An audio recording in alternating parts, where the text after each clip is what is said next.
Hi అండి, welcome back to our channel. ఈరోజు మనం వీడియోలో రాగులతో 2 హెల్దీ రెసిపీస్ తెలుసుకోబోతున్నామండి. ఇవి వెయిట్ లాస్కి చాలా మంచిది. అందుకోసం మనం ముందుగా 1 గ్లాస్ మినపప్పు, 2 గ్లాసులు రాగులు తీసుకొని 4 నుంచి 5 గంటలు నానపెట్టుకోవాలండి.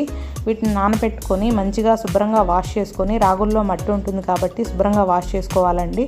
వాష్ చేసుకొని వాటిని మనం మిక్సీ పట్టుకొని ఈ పిండిని మనం 6 నుంచి 7 గంటలు నాననివ్వాలి. అంటే మనం మార్నింగ్ బ్రేక్ఫాస్ట్కి వేసుకున్నట్లయితే మనం ఈ పిండిని నైట్లో మిక్సీ వేసుకొని పెట్టుకోవాలండి. ఇలా పెట్టుకొని దానిని మార్నింగ్ కొంచెం సాల్ట్, కొంచెం వాటర్ వేసుకొని మనం ఈ పిండిని ఇడ్లీలా వేసుకోవాలండి. ఇవి మన హెల్త్కి చాలా మంచిది. ఈ ఇడ్లీల్ని 10 నుంచి 15 నిమిషాలు మనం ఆవిరి మీద ఉడికించుకోవాలి. ఇవి ఉడకడానికి కొంచెం టైం పడుతుందండి. ఉడికిన తర్వాత 5 మినిట్స్ చల్లారనిచ్చి వీటిని మనం ఏ చట్నీతో అయినా సర్వ్ చేసుకోవచ్చండి. ఇది డిన్నర్లో కానీ బ్రేక్ఫాస్ట్లో కానీ చాలా బాగుంటుంది. ఇది వెయిట్ లాస్కి చాలా మంచిది. వెయిట్ లాస్ అవ్వాలి అనుకునే వాళ్ళు ఇలా ట్రై చేయండి. తర్వాత మన సెకండ్ రెసిపీ వచ్చి మనం ఇదే పిండితో దోశలు వేసుకుంటున్నామండి.